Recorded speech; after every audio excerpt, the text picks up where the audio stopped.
گھبرا کر، جب بھی مشکل میں لیا نام علی گھبرا کر، میں نے مشکل کی جبیں پر بھی پسینہ دیکھا، نعرہ حیدری حیدری حیدری، وجود یہ مولا کائنات علی بن ابی طالب علیہ السلام بآواز بلند صلوات۔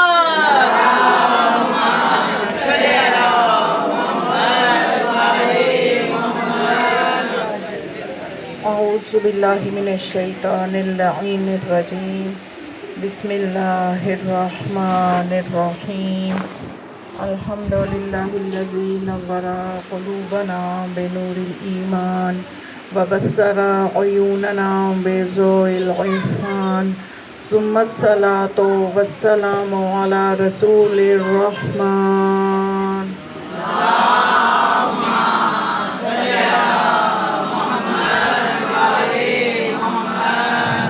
الصلاة والسلام على قاضي دينه ومنفذ أحكامه ومروج الإيمان،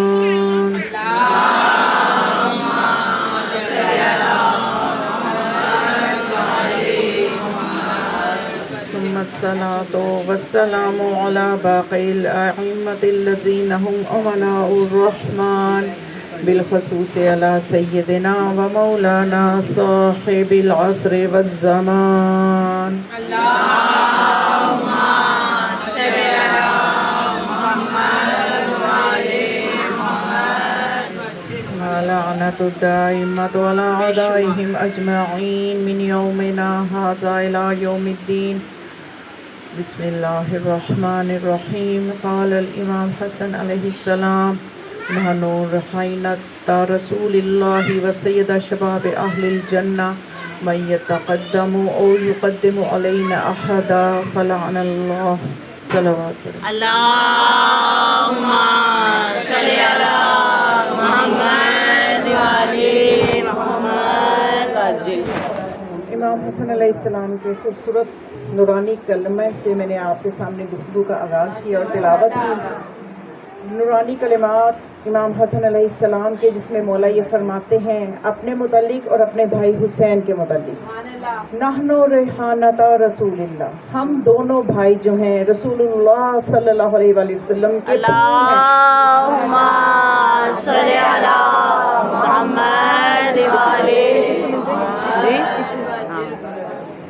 نحن ریحانۃ رسول اللہ صلی اللہ علیہ وآلہ وسلم، ہم دونوں بھائی رسول اللہ کی خوشبو ہیں، وسیدہ شباب اہل الجنہ، اور ہم جنت کے جوانوں کے سردار ہیں، فلعن اللہ من یتقدم اور یقدم علینا احدا، اس پر اللہ کی لعنت ہو جو خود کو ہم پر مقدم کرے یا کسی کو ہم پر مقدم کرے۔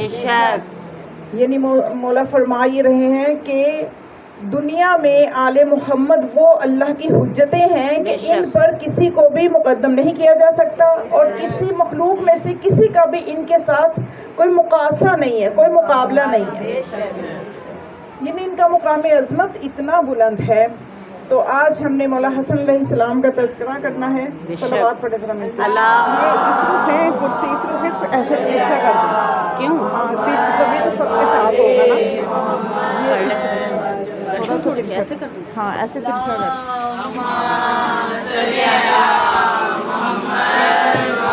نعرہ تکبیر، ٹھیک ہے، نعرہ رسالت، نعرہ حیدری حیدری، محمد وعلى محمد، آواز بلند صلوات۔ اللہم صل علی محمد وعلى محمد۔ جب تک ڈائریکشن ٹھیک نہ ہو، کیونکہ کرسی کی سمت ادھر تھی، آپ سب ادھر تھے، تو میں نے نہ صحیح طرح سے فوکس ہو پاتا ہے، تو ذہن اس چیز میں الجھا رہے، اس سے بہتر ہے کہ اس معاملے کو درست کر لیا جائے۔ کیونکہ دیکھیے ہم نے ماشاءاللہ سے عاشورہ گزرا، اس کے بعد ماہ سفر بھی اپنے اختتام کو ہے، ہم نے جناب سیدہ کے بیٹے حسین کا بہت ذکر کیا، گھروں سے نکلے عزاداری میں جتنی اللہ نے توفیق جس کو دی اس نے شرکت کی، مجلس کروانے والوں نے مجلسیں کروائیں، سننے والوں نے سنی، انتظامات کرنے والوں نے انتظامات کیے، سب کچھ ہوا۔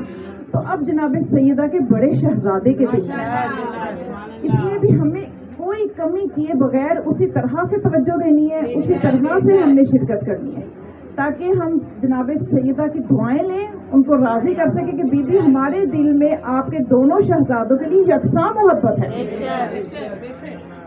تو مولا حسن علیہ السلام کا نام کیسے رکھا گیا؟ مجمع البحرین میں روایت ہے لماذا سمی الحسن حسنا، کہ حسن کا نام حسن کیوں رکھا گیا؟ تو اس میں روایت ہے، تو اس میں یہ بیان ہوتا ہے کہ یہ جو حسن ہے، نام حسن، یہ مشتق کیا گیا ہے، اشتقا، اس کو مشتق کیا گیا ہے من الاسم الاحسان، اللہ کے اسم احسان سے نکالا گیا ہے، اللہ کا جو اسم احسان ہے اس سے اس کو نکالا گیا ہے۔ اور لأن الاحسان قامت بہ السماوات والارض، اور احسان جو ہے اسی کے ذریعے سے زمین و آسمان قائم ہے، یعنی کہہ سکتے ہیں کہ زمین و آسمان مولا حسن علیہ السلام کے صدقے سے قائم ہے۔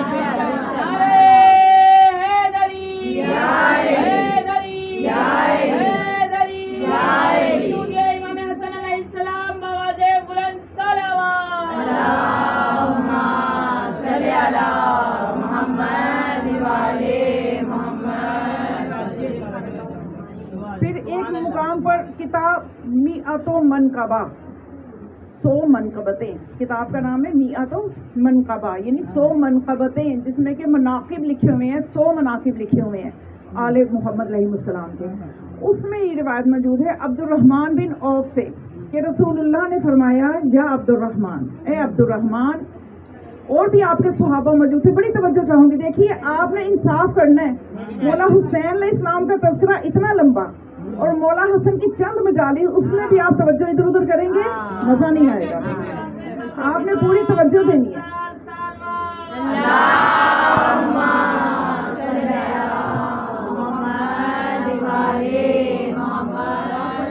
دوسروں کو باتیں کرنے کا موقع ہی نہ دیں، دوسرے آج ہم پہ باتیں کر رہے ہیں نا کہ بھئی یہ تو جتنی محبت حسین سے کرتے حسن سے نہیں کرتے، یہ جتنی فضیلت حسین کی مانتے حسن کی نہیں مانتے، تو آپ اپنی شرکت سے، اپنی توجہ اور محبت سے درود کی فضاؤں میں آپ کی آوازیں ایسے گونجیں کہ لوگوں کو پتہ چلے کہ ہماری محبت میں کوئی فرق نہیں ہے۔ ہم اگر مولا حسن علیہ السلام کی عظمت نہیں مانتے، مولا حسن علیہ السلام کی ہم عظمت کے لیے اتنا ہی اگر کہہ دیں، اگر آپ کو سمجھ میں آ جائے کہ اگر حسن نہ ہو تو حسین کا امام نہیں ہے، حسن وہ ہے جو حسین کا بھی امام ہے، اور اگر مولا حسن علیہ السلام اپنے حصے کا امامت کا کام نہ کرتے تو مولا حسین کربلا میں اپنا کام نہ کر سکتے۔ کربلا میں جو مولا حسین علیہ السلام نے قربانیاں دی ہیں اور جو دین کو بچایا ہے، جو آج دین ہمارے ہاتھوں میں ہے، جس پہ ہم الحمدللہ عمل کر رہے ہیں، آج یہ نماز روزہ جو ہم تک پہنچا ہے یہ مولا حسین علیہ السلام کی قربانیوں سے پہنچا ہے۔ لیکن تاریخ اور سیرت کا چونکہ مطالعہ نہیں کیا جاتا، نہ معصومین کی سیرت کو پڑھا جاتا ہے، میں تو ہر جگہ پہ مجلس میں یہی سب سے پہلے دکھ پیش کرتی ہوں کہ نہ تو ان کی سیرت کو کبھی ہم نے پڑھا، اپنوں نے نہیں پڑھا، دوسروں سے ہم کیا شکوہ کریں، نہ ہم تاریخ میں جھانک کے دیکھنا چاہتے ہیں، ہم بس چند مسائل اور چند مصائب اور چند فضائل ہی سننا چاہتے ہیں، اسی میں گھما کے رکھا ہوا ہے سب کو، تو پھر بات آگے کیسے بڑھے گی، سفر ایسے کیسے بڑھے گا؟ کیونکہ دیکھیے یہ جو شہادہ معصومین علیہ السلام ہے، یہ جو اللہ کی 14 حجتیں ہیں، جو اللہ کی صفات کا مظہر ہیں، ان کے علاوہ اگر ان کو نکال دیں خدا کس کو سمجھ میں آئے گا؟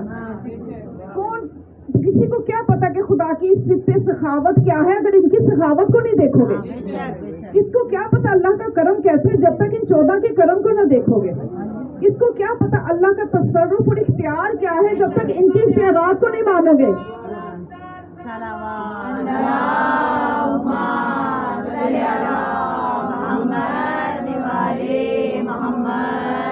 ان 14 کے اختیارات پہ بھی آج دنیا پریشان ہے اور پریشان کر رہی ہے، اور ہمارے عقیدے کی کشش ہی اس میں، مکتب تشیع کی کشش اس چیز میں ہے کہ جن کو ہم اللہ کی حجت مانتے ہیں، جن کو ہم امام مانتے ہیں، ان کے پاس وہ اختیارات ہیں کہ ان اختیارات کو دیکھ کے سمجھ میں آتا ہے کہ اللہ کیسا قادر ہوگا۔ تو اس میں پریشان ہونے کی ضرورت نہیں ہوتی کہ جب کوئی معجزہ، اب تو حالات ایسے کرتے جا رہے ہیں نا، طاغوت ہمارے اندر گھس کے کام کر رہے ہیں، اب اس کو اتنی رسائی کس نے دی ہے کہ وہ طاغوت ہمارے ممبروں تک کیسے آیا؟ ہم نے دی نا، ممبر تو ہمارے تھے، ہم نے بصیرت سے کام نہیں لیا، ان کو ممبروں تک پہنچایا، جب پہنچایا تو انہوں نے کیا کام کیا؟ کیونکہ یہ جو عزاداری ہے نا، شجر اسلام جو ہے، اس کی جو اصل ہے، اس کی جو جڑیں ہیں وہ 5 ہیں، وہ ہے توحید، عدل، نبوت، امامت، قیامت، ماشاءاللہ سب کو آتی ہیں، اور اس کی جو شاخیں ہیں وہ ہے نماز، روزہ، حج، زکوٰۃ، جو فروعات دین ہے 10، وہ اس کی شاخیں ہیں، اور اس درخت کو جو پانی ملتا ہے نا، یہ عزاداری وہ آب حیات ہے جو اس درخت کو ملتا ہے، جیسا پانی ملے گا ویسا پھل ہوگا۔ اب ہم نے جب اچھا پانی ملتا رہا، بڑے بڑے عقیدے تھے، بڑے بڑے عمل تھے لوگوں کے، عزاداری کی بڑی قدر کرتے تھے، عزاداری کی بڑی تعظیم تھی، اب یہ تعظیم کیوں ختم ہو رہی ہے؟ اس لیے کہ جب جڑوں کو جتنا کیمیکل والا گندا پانی دو گے، پھل بھی گندا ہی ہوگا۔ اس لیے آج کا عزادار 2 گھنٹے ماتم کرنے کو تیار ہے، 5 منٹ کی نماز پڑھنے کو تیار نہیں ہے، اس لیے کہ ہم نے وہ جو آب حیات تھا، یہ عزاداری آپ نے آب حیات کا کام کرنا تھا، ہم نے اس میں کیمیکل ملا دی۔ لیکن ابھی بھی ہم چاہیں تو اس چیز کے لیے ابھی بھی بیدار ہو جائیں، اور ابھی بھی اپنی اپنی ذمہ داری کو ہر بندہ محسوس کرے کہ ہم نے اس ذکر کو اگلی نسلوں تک کیسے پہنچانا ہے، ایسا ذکر کہ جس میں یقین ہو، جس میں شک نہ ہو کہ ہماری اگلی جوان نسلیں پریشان نہ نظر آئیں، اس طرح سے اس کو آگے پہنچانا ہے، اور اپنے ممبروں سے صفایا کرنا ہے ایسے لوگوں کا کہ جن کے پاس علم کی آئین کا بھی جن کو نہیں لکھنی آتی، اور وہ علامہ کہلا رہے ہیں اور خانمان کہلا رہی ہیں، اور کبھی مدرسوں کی شکل نہ دیکھی اور آ کے ممبروں پہ بیٹھ جائیں۔ عام سا بچے کے لیے ٹیوشن رکھنے کے لیے آپ ٹیوٹر کو کہتے ہیں اپنی سند دکھاؤ، ممبر بیچارہ اتنا غریب ہے، کبھی سند مانگیے کسی سے؟ کسی مدرسے کی کوئی 6 سال 5 سال پڑھی ہوئی معلمہ کو بٹھایا کریں، ان سے کہ بھی آپ کہاں سے پڑھی، اپنا عقیدہ تو بتائیں، اس کا اپنا عقیدہ درست ہے تو پھر اسی کو ترویج کرے گی نا، پروموٹ تو اسی کو کرے گی۔ اور ہمارے یہاں ایک کلچر ایسا بن چکے کہ اس کلچر نے بھی ہمیں بہت پریشان کیا، جو میں اپنا ویژن آپ کو بتاؤں کہ ہم کرتے کیا ہیں۔ اب آپ بہت معذرت اس چیز کو بیان کرنے سے پہلے معافی چاہوں گی ان ماؤں سے کہ جو اپنی چھوٹی چھوٹی بچیوں کو بغیر کسی تعلیم کے ممبروں پہ بٹھا دیتی ہیں۔ میں بتاتی ہوں ہوتا کیا ہے، ہوتا یہ کہ وہ بچی تھوڑا سا جب براٹ اپ ہوتی ہے، تھوڑی بڑی ہوتی ہے، تو اس کا نالج ہوتا نہیں ہے، کانفیڈنس آ جاتا ہے۔ اس کانفیڈنس کی وجہ سے ممبر پہ بیٹھ کے تقریریں تو کر لیتی ہے، اب اٹھ کے کچھ فقہ کا مسئلہ پوچھے، اب وہ بعض اوقات شرم کی وجہ سے کہ اچھا یہ کہیں گے کہ عالمہ کو مسئلہ نہیں آتا، غلط بتا دے گی، ابھی بنیادیں نہیں بنی اس کی۔ تو آپ خدا را اپنے بچوں کو ضرور عالمات بنائیں، کیونکہ ضرورت ہے، بنائیں، اور لیکن اس کے لیے پراپر سسٹم کے تحت آئیں، ممبر تک ایک پراپر سسٹم کے تحت آئیں، تاکہ ہم بی بی کے آگے جواب بھی ہو سکے۔ ہم بی بی کے آگے کیا منہ دکھائیں گے کہ ہم نے ممبر کا کیا حال کیا؟ ابھی بھی اگر ہم سمجھداری سے کام لے لیں تو ہم بچا سکتے ہیں۔ صلوات میں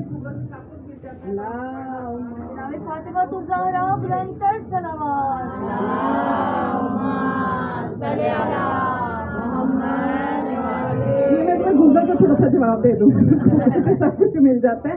گوگل سے ڈاکٹر کیوں نہیں بنتے؟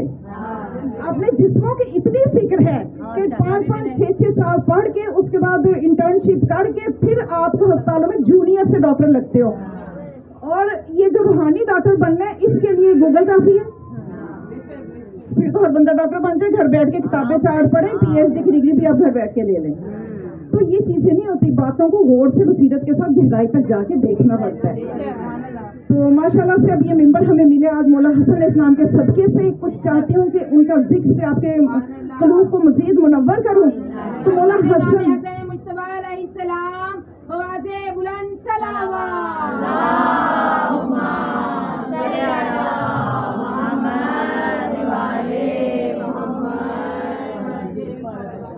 مولا حسن علیہ السلام وہ ہستی ہیں جو حسین کے بھی امام ہیں۔ مولا حسن علیہ السلام کا مقام اتنا بلند ہے کہ ان کی مودت قرآن سے ثابت ہے، آیت مودت کے ذریعے سے، اور ان کی محبت، ان کی عصمت، ان کی طہارت کی قرآن گواہی دے رہا ہے آیت تطہیر کی صورت میں۔ اور جو مولا حسن کو امام نہ مانے، باقی اماموں کی امامت پہ ایمان لانا ہی اس کا بیکار ہے، اور یہ سمجھنا کہ شاید مقام عظمت میں کچھ کم ہوں گے یا کسی، کیونکہ یہ جو ائمہ علیہ السلام ہیں ان کا علم ان کا کردار یہ برابر ہے. البتہ ان 12 کے 12 میں مولا کائنات کا مقام الگ ہے, وہ ابو الائمہ ہے, اور باقی جو ائمہ ہیں کسی بھی صورت میں. اب زیادہ تر اعتراضات جو ہیں وہ اس قسم کے کیے جاتے ہیں کہ بھئی کیونکہ ہمارے میں ہم نے کبھی زیادہ اس ذکر کو کیا نہیں ہے, جس کی وجہ سے آج ہمیں یہ باتیں سننی پڑ رہی ہیں کہ یہ جی مولا حسن علیہ السلام نے صلح کر لی تھی اس لیے کہ وہ جنگ نہیں کر سکتے تھے نا, جبکہ تاریخ میں بار بار کہتے تاریخ کا مطالعہ کریں آپ خود جواب دیں گے کہ جب 40 ہجری میں مولا علی علیہ السلام کی شہادت ہوئی ہے تو اس کے بعد وہ جو سفین میں آپ نے لشکر تیار کرے تھے نا, سفین میں پہلے آپ میدان سے 2.5 سال سفین میں جنگ رہی ہے, اور اس کے بعد کیا ہوا تھا, دشمن نے کیا چال چلی, وہ تحکیم کی چال جو چلی, قرآن نیزوں پہ اٹھا لیے. تو جس کے بارے میں مولا نے فرمایا تھا کہ بھئی یہ کلمہ تو حق ہے لیکن ارادہ اس سے باطل کا ہے. کلمۃ الحق یراد بہ الباطل, کہ یہ کلمہ تو حق کا کہہ رہے ہیں کہ قرآن سے فیصلہ لے, قرآن سے فیصلہ لے, یہ بات حق ہی ہے, لیکن ان کے مراد حق نہیں ہے, ان کا ارادہ اس سے باطل لینے کا ہے کہ کسی طرح سے اب یہ جیتی ہوئی جنگ جو ہے یہ علی ہار جائے. تو وہ اپنے منصوبے میں کامیاب ہو گیا, تاغوت کامیاب ہو گیا اپنے منصوبے میں. اب مولا کو کیا کیا کہ مولا نے دوبارہ جب آئے کوفہ میں دوبارہ سے لشکر اکٹھا بنانا شروع کیا. ابھی وہ لشکر کو تشکیل دے رہے تھے کہ نہروان کا مسئلہ زیادہ اٹھ گیا. نہروان میں کیا ہوا تھا, یہ جو خارجی, یہ جو جنگ سفین میں ہی جو مولا علی علیہ السلام ہی کی طرف تھے, مولا علی کی طرف سے جنگ کر دی, خارجی جن پہ آج ہم لانتے بھیج رہے ہیں قیامت تک بھیجتے رہیں گے, یہ خارجی کیا کر رہے ہیں انہوں نے ماضی میں کیا کیا ہے, اسی طرح سے جو آج یہ کھیل کھیل رہے ہیں, خونی کھیل, کبھی پنجابیوں کے نام پہ قتل ہو رہا ہے تو کبھی علی والوں کے نام پہ قتل ہو رہا ہے. تو یہ کون تھے, یہ پہلے مولا علی علیہ السلام ہی کے لشکر میں تھے, مولا کی طرف سے یہ حاکم شام سے لڑ رہے تھے, لیکن وہی حاکم شام کی چال نے ایسا گہرا زخم لگایا اسلام کو کہ اس نے جب نیزوں پہ قرآن اٹھایا, اور مولا نے جب مولا جانتے تھے کہ اگر اس وقت ان کی یہ بات نہ مانیں گے تو کتنا خون خراب ہوگا, چند شیعہ وہ بھی قتل ہو جائیں گے. تو اب انہوں نے کہا کہ علی قرآن کو نہیں مانتے. مولا نے جب فرمایا نا کہ بھئی یہ ان کا ارادہ باطل کا ہے, ان کی چال کو چھوڑو, اپنی جنگ کو جاری رکھو, تو سب نے کہا لو وہ تو قرآن لے کے آ رہے ہیں, علی قرآن کے انکار کر رہے ہیں. مولا نے یہاں تک فرمایا بھائی بے وقوفو تم سوچو وہ قرآن سامت اٹھائے ہوئے, میں قرآن ناطق ہوں, میں قرآن ناطق ہوں, میری بات کا اعتبار کرو. اور رسول اللہ کی وہ حدیث یاد کرو کہ جب حق کو پہچاننے کا موقع آئے تو رسول اللہ نے مولا کائنات کا تعارف یہ نہیں کروایا تھا کہ علی ہمیشہ حق کے ساتھ ہوگا, نہیں, بلکہ فرمایا تھا اللہم آدر الحق حیثما علی دار, حق ادھر مڑے جدھر علی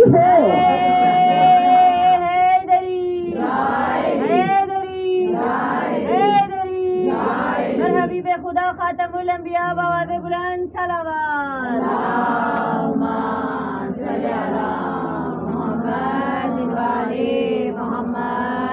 میں تھوڑا سا آپ کو تاریخ میں گھس گئی ہوں, حالانکہ ارادہ میرا نہیں تھا, ارادہ بھی تھوڑا تھا کہ کچھ فضائل کی طرف رہتی, لیکن میں نے آپ کا وہ دیکھتے ہوئے کہ آپ کی دلچسپی دیکھتے ہوئے, تاریخ کے نام سے ویسے بچے گھبرا جاتے ہیں کیونکہ وہ اس کو سمجھتے ہیں کہ بہت ہی خشک ہے, جبکہ ایسا نہیں ہے. تاریخ جو ہے اس پہ ہمیں یہ بہت دلچسپ چیز ہے, یہ بہت, جب آپ اس میں مطالعہ میں جائیں آپ کو نئی نئی چیزیں جب حقائق پتہ چلیں گے, حقائق, تو پھر دل چاہتا ہے کہ مزید حقائق ہم پہ واضح ہوں. تو اب جب ہوا یہ کہ مولا اب جب آگے انہوں نے قرآن نیزوں پہ اٹھا لی ہے, قرآن ناطق کی کوئی پرواہ نہیں کی, حتیٰ کہ آپ کے اپنے لشکر میں سے یہ خارجی نکل آیا ہے کہ علی تو قرآن کو نہیں مانتے. تو اب ہوا یہ کہ واپس جب آپ کوفہ آئے آپ نے لشکر کو تشکیل دینا شروع کیا, اور بہت بڑا لشکر آپ نے بنا لیا تھا کہ اسی دوران جو ہے حاکم شام نے یہ چال چلی کہ آپ کو ضربت لگوا دی. 19ویں شب ماہ رمضان کی آپ کو ضربت لگی, 21 کو آپ کی شہادت ہوگی. ابھی آپ کی شہادت کو یہ اگلا ہی دن ہوگا کہ فوراً مولا حسن علیہ السلام, یہاں سے سمجھانا چاہتی کہ شجاعت کو سمجھیے, شجاعت ہمیشہ ہر وقت تلوار چلانے کا نام نہیں ہوتا, شجاعت کبھی منہ بند رکھنے کا بھی نام ہوتا ہے. تو اب مولا حسن علیہ السلام نے, لیکن اس وقت مولا حسن علیہ السلام کا کیا ارادہ تھا کہ فوراً مسجد میں گئے اور جا کے آپ نے وہاں پہ خطبہ دیا اور لوگوں کو بائک کا کہا کہ آپ سب میری بائک کرو اور ہم چلتے ہیں سفین میں, اور وہ جو لشکر جو ارادہ میرے بابا کا تھا اس کو میں پورا کروں گا, وہ جنگ میں کروں گا. لیکن اسی وقت کیا ہوا کہ مولا حسن علیہ السلام ابھی اپنا خطبہ ختم کر کے وہاں سے رخصت ہوئے ہیں, تو اس کے بعد لوگوں کو اسی وقت خریدا جانے لگا. کچھ جاسوس پہلے سے اندر کوفہ میں موجود تھے, لوگوں کو خریدا جانے لگا. مولا حسن علیہ السلام کے پاس 12,000 کا لشکر آپ نے تیار کر لیا تھا اس مقصد کے لیے, لیکن کیا ہوا اس 12,000 میں سے پہلے آپ نے 8,000 کا بڑا لشکر عبید اللہ کے ساتھ بھیجا. عبید اللہ ابن عباس اس کے ذریعے اس کی سربراہی میں 8,000 لوگوں کو بھیجا کہ جاؤ اور جا کے میں آپ کے پیچھے آتا ہوں اور آپ جا کے جنگ کا اعلان، وہ جو معاویہ لشکر لے کے آ رہا ہے، حاکم شام لشکر بنا کے آ رہا ہے جنگ کے لیے، چل کے اس کے ساتھ مقابلہ کرو. لیکن وہ لشکر جو تھا 8,000 کا، اس نے جا کے ایک جگہ پڑاؤ ڈالا. حاکم شام نے اپنے جاسوس وہاں بھیجے، 10 لاکھ درہم کا وعدہ کیا اور ایک بڑے علاقے کی سلطنت اور حکومت کا وعدہ کیا اور اس کو خرید لیا اور وہ اپنے بندے لے کے حاکم شام سے مل گیا. پیچھے رہ گئے 4,000. اب یہ جو حاکم شام تھا یہ مسلسل اپنے بندے مولا حسن کے خیمے میں بھیج رہا تھا کہ صلح کر لیتے ہیں. اب یہ سوچے یہاں پہ آ کے کہ 12 میں سے 8,000 چلا گیا، پیچھے 4,000 رہ گیا، تو اب یہ بار بار پیغام بھیجا جا رہا ہے صلح کا، لیکن مولا حسن علیہ السلام مسلسل انکار کر رہے ہیں. 4,000 بھی ہیں تو مولا انکار ہی کر رہے کہ میں جنگ ہی کروں گا. تو اب ہوا یہ کہ جب وہ 5-7 لوگ وہاں سے حاکم شام کی طرف سے آ کے مولا حسن کے خیمے میں آئے، بات چیت ہوئی، مولا نے فرمایا نہیں، میرا آخری فیصلہ ہے، جنگ ہی کرنی ہے. اب یہ طاغوت کی چالیں سمجھی، یہ آج بھی وہی چالیں چل رہا ہے. تاریخ کو اس لیے پڑھا جاتا ہے نا، ماضی کو پیچھے یاد رکھیں تو انسان کی راہیں ہموار ہوتی ہیں مستقبل کے لیے. اب انہوں نے چلا کے جو 5-7 لوگ تھے، یہ مولا حسن کا جو 4,000 کا لشکر تھا اس میں سے گزر رہے ہیں اور اونچی آپس میں باتیں کرتے ہوئے یہ کہہ رہے ہیں، یہ تاریخ میں صرف مکتب تشیع نہیں بتا رہی، یہ ہر مسلمان نے لکھا ہے. آپ جا کے تاریخ الخلفاء اٹھا کے پڑھ لیجیے، اس میں بھی آپ کو مل جائے گا. اب یہ اونچی کہتے جا رہی ہیں اللہ فرزند رسول پہ رحم فرمائے کہ جس نے 2 گروہوں کے درمیان صلح کر لی. اب جب لوگوں کے کانوں میں یہ واضح پڑی، 8 کا لشکر پہلے چلا گیا، 4 میں بھی بکنا شروع ہو گئے، تیزی سے بکنا شروع ہو گئے. جب تیزی سے بکنا شروع ہو گئے تو پیچھے کتنے لوگ رہ گئے؟ چند، جو کہ انگلیوں پہ گنے جا سکتے ہیں، اور وہ بھی وہ رہ گئے کہ جو اندر سے شک میں پڑے ہوئے تھے، جو شک میں مبتلا تھے. تو اس یعنی وہ بھی شک والے لوگ تھے کہ جن کے دل جو تھے ایمان کے ساتھ، یقین کے ساتھ نہیں تھے. اب یہاں پہ اس موقع پہ آ کے جو میں آپ کو ایک چیز ہدیہ کرنا چاہتی ہوں، جو میرے ذہن میں آئی ہے، جو میں نے جس پہ غور و فکر کیا ہے، اب معاویہ صلح کے لیے بار بار خالی صفحہ کیوں بھیج رہا ہے کہ صلح کریں؟ جبکہ اسے پتا چل گیا کہ ان کے پاس طاقت نہیں رہی، سب بندے تو اس نے خرید لیے، چند لوگ انگلیوں پہ گنے جا سکتے وہ رہ گئے. اب وہ صلح نہ کرے، وہ حکومت کر سکتا ہے. وہ بار بار ایک صفحہ کیوں بھیج رہا ہے کہ صلح کریں، جنگ نہیں ہو سکتی. اب اسے کس چیز کا ڈر ہے؟ یہ سوال ہے. اب اسے کس چیز کا ڈر ہے؟ تو اب اسے یہ چیز جو ہے وہ حاکم شام بھی جانتا ہے کہ جب تک میری حکومت پہ ان کی مہر نہیں لگے گی، میری حکومت جو ہے یہ خلیفۃ الرسول نہیں کہلا سکتا.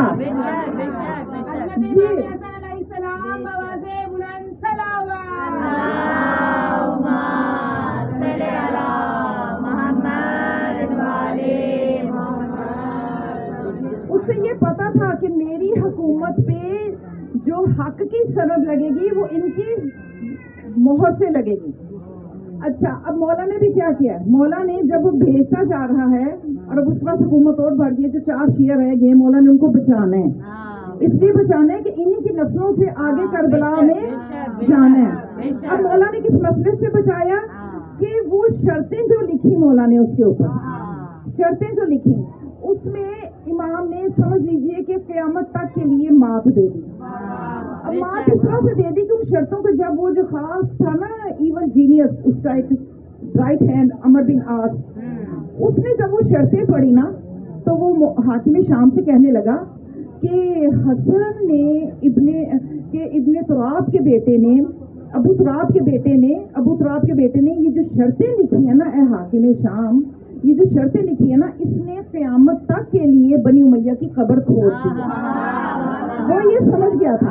اب وہ شرطوں میں سے پہلی شرط یہی تھی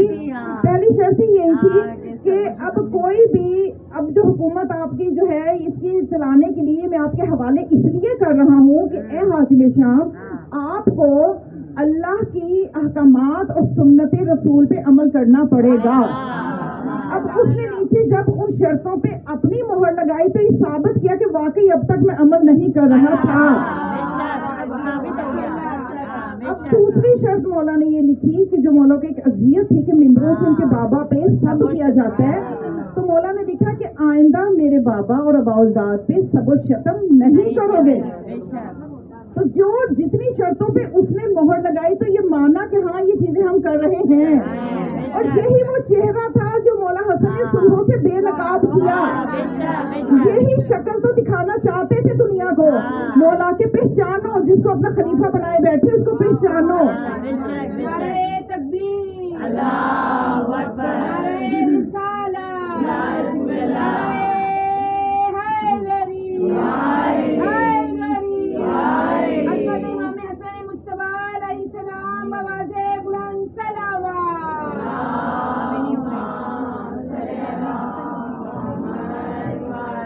مولا حسین کربلا میں گئے.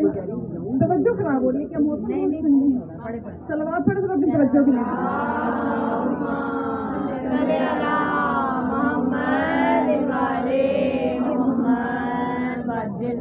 مولا حسین کربلا گئے، قربانیاں دی، جنگ کی، اور حسن نے سلو کر لی. اب یہ مصیبت دنیا کو پڑی ہوئی ہے. بصیرت ہے نہیں ان ہستیوں کو سمجھنے کی. اس گھر کی حکمتیں آپ کو کیا سمجھ آئیں؟ اس گھر کی دی ہوئی روٹیاں تو آپ کو آج تک سخاوت میں دی سمجھ نہیں آئی. تو یہ سیاست اور حکمت آپ کو کہاں سمجھ آئے گی؟ تو اب یہ حسین نے جنگ کی، حسن نے سلو کی. بھئی یہ تو کیا ہو گیا؟ بھئی دیکھیے وہ ایسا کیوں ہوا ان دونوں میں، یعنی ایسی حکمت عملی تبدیل کیوں کی؟ تو بھئی موٹی سی بات ہے، موٹی سی عقل میں بھی آ جائے گی، لیکن عقل ہو تو چلو موٹی صحیح ہو تو صحیح، تو اس کو استعمال بھی بندہ کرے، سنبھال کے نہ رکھے. اس لیے نہیں اللہ نے دی کہ سنبھال کے رکھو کہ ختم نہ ہو جائے. عقل استعمال کرنے سے زیادہ ہوتی ہے.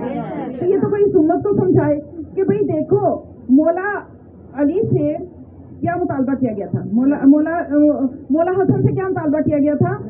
مولا حسن سے کہ حکومت ہمیں دے دو، حکومت ہمیں دے دو، حاکم ہمیں بنا دو. تو حکومت کی تو ان کو پرواہ نہیں ہے. یہ حکومت کو کیا جانے جو مومنوں کے دلوں پہ حکومت کرتے ہو. یہ دنیا کی حکومت ان کے آگے کیا ہے؟ ان کی جوتی کی نوک پہ ہے. اس لیے مولا حسن نے سلو کا رستہ بہتر سمجھا. لیکن مولا حسین سے حکومت نہیں، بیعت مانگی گئی. اور یہ سر کٹا دے کہ بیعت نہیں کریں گے، بات نہیں تھی. تو اس وجہ بھی تو سمجھے کہ سلو کی ہو رہی ہے، اور بیعت ایک بھائی سے بیعت مانگی جا رہی ہے، ایک بھائی سے حکومت مانگی جا رہی ہے. حکومت ان کے لیے کوئی حیثیت نہیں رکھتی، لیکن جو اللہ کا نمائندہ ہوگا وہ شیطان کے نمائندے کی بیعت نہیں کرے گا. مولا حسن کی شجاعت کو آپ سمجھنا چاہتے ہیں، دیکھنا چاہتے ہیں، تو مدینے میں تو بے شمار واقعات موجود ہیں. تو آپ کہہ سکتے ہیں کہ معاویہ مدینے آیا تو مولا حسن علیہ السلام نے جو واقعات آپ کے سامنے ہیں کہ جب لوگوں کو انعام دیتا رہا تو مولا حسن جو تھے وہ گئے مغرب سے کچھ پہلے، تو معاویہ نے کہا کہ بھئی آپ اس لیے لیٹ آئے ہیں کہ میں دے نہیں سکوں گا تو میری ذلت ہوگی. اس نے اپنی عزت بنانے کے لیے کہا کہ بھئی صبح سے لے کے اب تک جتنوں کو دے چکے وہ سارا حسن کو دے دیا. اور ساتھ کہا کہ میں کون ہوں؟ ہندا کا بیٹا ہوں. مولا نے ٹھوکر ماری، ایک غلام نے جوتی سیدھی کی اور دے دیا سارا کچھ اس کو. اور وہ ہکا بکا دیکھ رہا تھا تو فرمایا اے حاکم شام یاد رکھ میں فاطمہ بنت محمد کا بیٹا ہوں.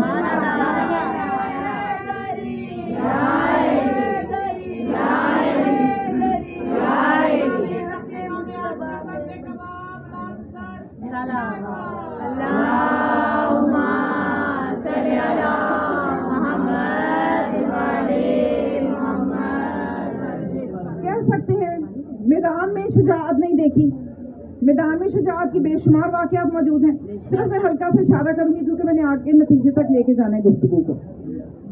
جب جنگ جمل ہوئی تو ابن حنفیہ سے مولا نے اپنے بیٹے ابن حنفیہ کو بلایا اور کہا کہ بیٹا محمد بن حنفیہ پورا نام تھا نا، کہ یہ جو قلب لشکر میں جو محترمہ اونٹ پہ سوار ہیں ہمیں ان کی عزت کا بھی خیال رکھنا ہے، ساری چیزوں کا لحاظ رکھنا. بس آپ اتنا کام کریں کہ اس وقت جو مسلمان مشتعل ہوئے بیٹھے ہیں اور ایک زیادہ خون خرابہ سے بچانے کے لیے بہتر یہ ہے کہ یہ جو قلب لشکر میں جن کی وجہ سے پورا لشکر گھوما ہوا ہے جا کے بس اس کے اونٹ کی کونچے کاٹ دو.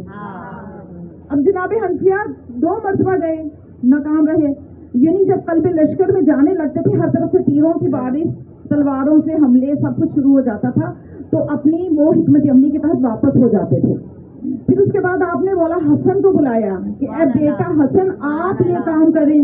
تو مولا حسن علیہ السلام نے جس طرح سے میں کہتی ہوں جن رگوں میں جس دل میں علی کی محبت ہوتی ہے وہ اتنے دلیر ہو جاتے ہیں کہ دربار میں دشمن کے باطل کے دربار میں کھڑے ہو کے اس کے خلاف جب وہ بات کرنے کی ضرورت کر سکتے ہیں تو جن رگوں میں علی کا خون ہوگا.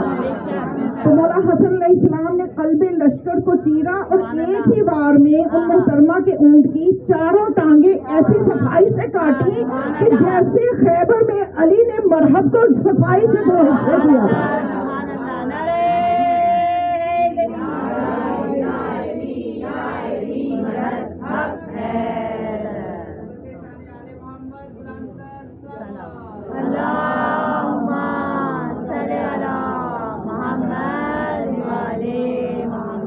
اب لوگ کہہ سکتے ہیں کہ مدینہ میں یہ احوال سارے تو اب یہ جب یہ وقت آیا شرائط آپ نے لکھوا دی. اب یہ تیسری سلو کی شرط بھی سن لیجیے. تیسری شرط کیا رکھوائی تھی مولا نے تیسری شرط یہ لکھی تھی کہ تم اپنے بعد یزید کو ولیعہد نہیں بناؤ گے اور اس کو ولیعہد نہیں بناؤ گے. اور پھر جب مدینہ میں مولا کو پتہ چلا کہ زمین ہموار کی جا رہی ہے یزید کی ولیعہدی کے لیے، مختلف علاقوں کے گورنروں کو خط لکھے جا رہے ہیں اور ساری منصوبہ بندی شروع ہو گئی ہے، تو اس وقت مولا تنے تنہا شام گئے. بس ساتھ اپنے ایک صحابی کو لیا، کوئی لشکر نہیں لیا، کوئی اسلحہ نہیں لیا. اور جب شام چلے گئے اور ادھر حاکم شام کو پتہ چلا کہ حسن آ گئے ہیں، شام میں موجود ہیں اور دربار میں آنے والے ہیں، تو اس نے خوب انتظامات کروائے.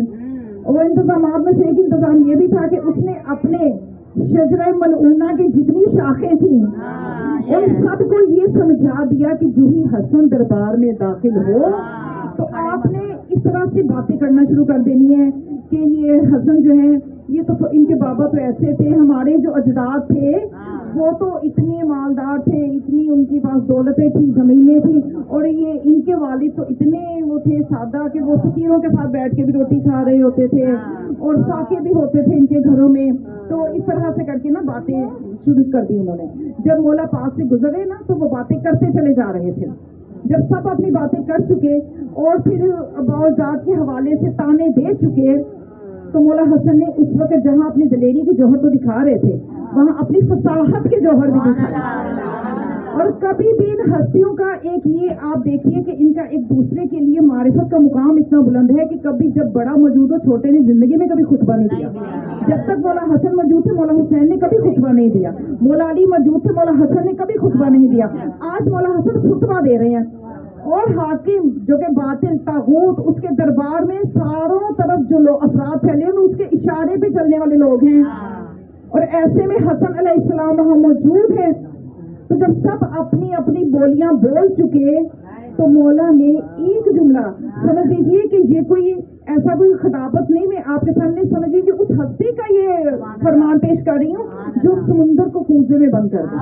مولا نے ایک جملہ، مولا نے لمبی تقریر نہیں کی، مولا نے فرمایا کہ اے حاکم شام اور اس کے تمام چاہنے والوں، میں تم سے صرف اتنا کہتا ہوں کہ تم سب سے پہلے حاکم شام سے کہا کہ آج تفتخرون، کیا تم فخر کرو گے علل ابائی و اجدادی، کہ تم اپنے آباء و اجداد پہ فخر کرو گے حسن کے سامنے. تو بس میری اس بات کا جواب دو کہ میں اپنی ماں فاطمہ زہرا سے لے کر اور اماں حوا تک اور اپنے بابا علی امیر المؤمنین سے لے کر حضرت آدم تک سارے کا سارا شجرہ نسب تم سب کے سامنے ان سب کے کردار بتانا چاہوں گا. اور آپ سب کو صرف اتنی گزارش ہے کہ آپ اپنی ماں کا کردار میرے کارڈ میں بتا دو.